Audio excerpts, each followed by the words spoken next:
morning, guys, and welcome to the Tuesday morning memo, because it's a holiday weekend and everybody was kind of off yesterday and we're all trying to get back up to speed really quickly right now. So it's Tuesday, this rare time that the Monday movie memo will be the Tuesday movie memo.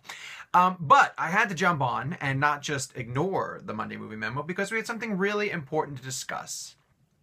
The changing of the seasons, not just outside. You can see my window. But at the box office, at the movie theater, in Hollywood. Labor Day weekend traditionally signifies the end of the summer movie season, and it begins the fall and I guess you'd say winter movie season, which on movie websites and at movie studios, despite the fact that they release a ton of different other movies in all different genres, tends to focus on the awards race. And the reason why Labor Day marks the significance of the beginning of the awards race is because there are major film festivals that are held at this time each year that start to begin the process of figuring out what movies are going to compete for awards. And thankfully this year we have a few movies that were released from January to September that I think are going to compete. Movies like Boyhood and Grand Budapest Hotel and Snowpiercer and some really good films like that that have a head start on the films that are coming into the fall movie season.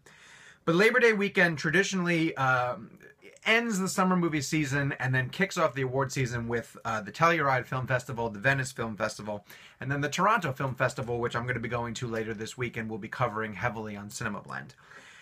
But I wanted to, in the Tuesday movie memo, bridge the two of them together and ask why the biggest movie of the summer and actually the biggest movie of the year, why can't it become an Oscar contender? And that's Guardians of the Galaxy.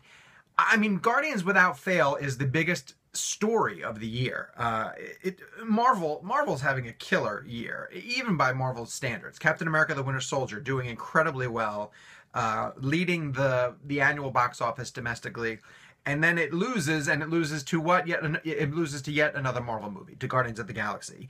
And Guardians just coming out of, not quite left field because everybody knew that it was coming, but, you know, we all sort of wondered, like, could it do as well as a Marvel movie that's not powered by a household name like Captain America or Iron Man or Hulk? And yeah, it did. It's making, you know, so much money. It's leading the domestic box office. It's become the highest grossing domestic movie of the year. It's a powerhouse. Can it become an Oscar contender? Well, yeah. I mean, obviously. And it should. And here's where Marvel and Disney need to sort of ignore the fact that Guardians was a quote-unquote summer movie and just start to think about the fact that it is a blockbuster, that it's a crowd pleaser, that it's something that can contend for an Oscar, a Marvel movie contending for an Oscar. I love it. I just want to keep saying that out loud. Here are some things that we need to consider, that Marvel needs to consider, that Disney need to consider. You know, I'm not saying that Guardians can get into the Best Picture race or the Best Director race, and it's not to say that it's not deserving of that, but, you know, that field is usually crowded with the quote-unquote Oscar pedigreed films. But, you know, costume design, makeup and hair, visual effects, these all need to be in play for Guardians of the Galaxy. A lot of the reviews that came out when the movie was released talked about Dave Bautista and his Drax the Destroyer character and whether he could contend for supporting actor. It doesn't sound that far-fetched anymore. When a movie does so well at the box office, the Academy tends to pay attention. Avatar, Titanic, the Lord of the Rings films. You know, they're spectacle, they're visual spectacle. They are genre films, but they also contend for some of Oscar's top prizes. And, you know, if Disney and Marvel wanted to do a big push for Dave Bautista, could they get him into the conversation? I mean, absolutely. Guardians is a beloved film. But it kind of needs to start soon. Because from now until the end of the year, there's going to be just a cacophony of noise for people banging the drum for different films that they support in the Oscar race. And there's a lot of films coming out between now and the end of the year that are going to contend for different categories of the Oscars. But last week, and this is what triggered this conversation, the first For Your Consideration screener arrived in Academy members' mailboxes, and it was for Snowpiercer.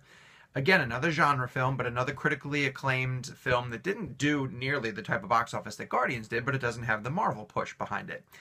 But Radius and the Weinstein Company wanted to get Snowpiercer in the hands of voters, of people who can make a difference in the Oscar race. So Snowpiercer started landing in people's mailboxes. Guardians needs to, and soon. Wouldn't it be great to capitalize on all of the headlines of, you know, Guardians of the Galaxy, now the highest grossing movie of the year, now 2014's biggest year, and then the Academy members look down in their mail and they see Guardians of the Galaxy, a screener sitting right there, and they didn't go see it at the box office because they didn't want to contend with the crowds, but they pop it in their DVD player. And they learn what we all learned, is that James Gunn has made an amazing film, a wildly entertaining ride, a fantastic superhero movie, but not just that. He's made a great movie, and one that definitely should contend at the Oscars.